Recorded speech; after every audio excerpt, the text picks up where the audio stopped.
I'm going to give you some of the secrets about how we make you buy what we want you to buy.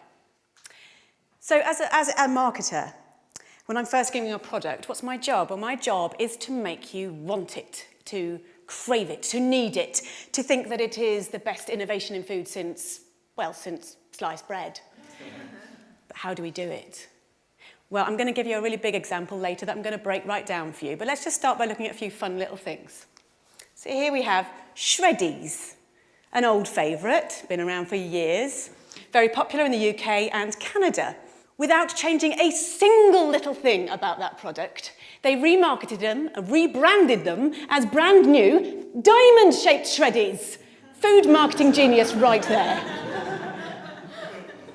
In the 1950s, there was a very important innovation in food.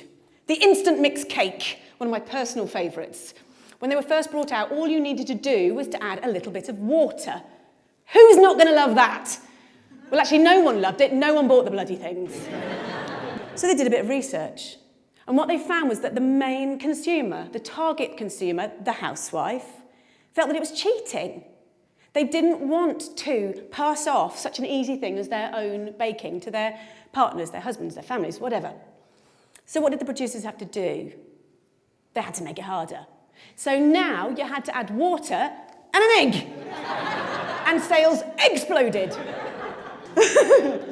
But these examples, these are just chicken feed compared to what I really want to talk about tonight, and that is chickens and pigs and cows. So when we think about where chickens, etc. come from, we think about something a bit like that. That's also our instinctive idea, but we all know if we really think about it, if we think about it deeply, it's probably a little bit more like that. But that's a lot nicer. It's a lot more romantic. So how do we give you this impression? Well, there are 3 techniques that we use. The third of which is our secret weapon, and I am going to blow it for you tonight, so please stay primed for that. Let's look at technique number 1. Everybody believes what's on the label. So let's look at some examples. Some of my favourites, some of the ones I use all the time. I'll use Farm Fresh.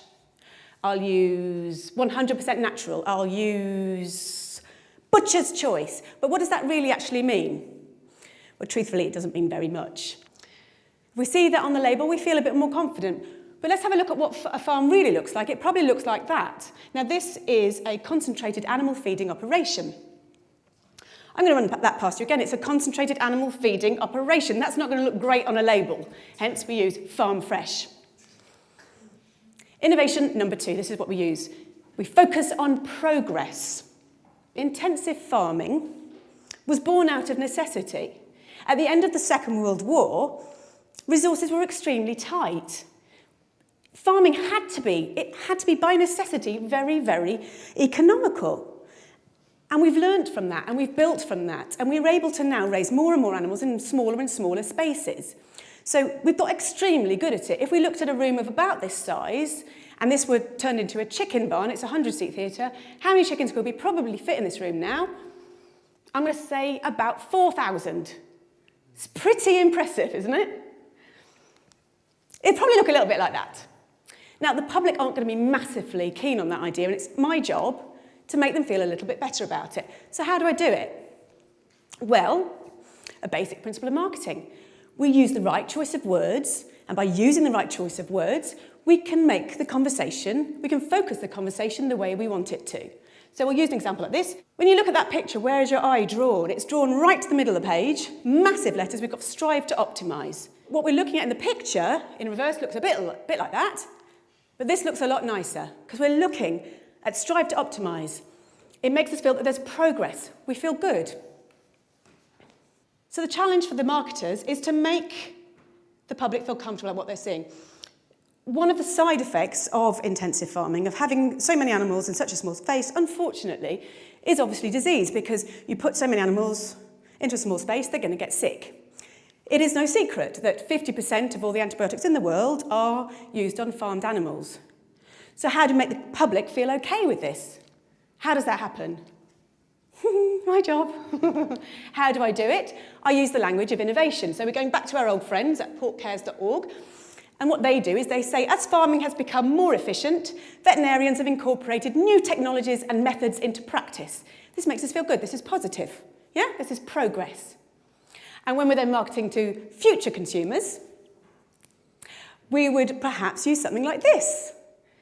This is a colouring book, Pigs and Pork. It's absolutely gorgeous. And what we're doing here is we're getting the children to focus on the fact that we're using innovation. So by bringing the pigs out from the muddy fields and into the clean barns, we're taking them away from all that nasty, dirty mud and all the diseases that are lurking there within. Positive. So onto our secret weapon. This is what we really need to focus on. So these two techniques alone, they are not going to work. We need a secret weapon, number 3. It is actually in this room right now. Secret weapon! It is you. So how do we do it? When you're in the supermarket, you don't want to think about where those products have come from. You don't want to think about how those animals have been reared, how they've been treated. The power of willful ignorance cannot be overstated.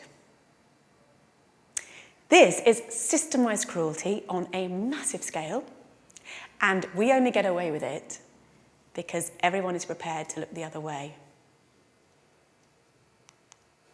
Thank you.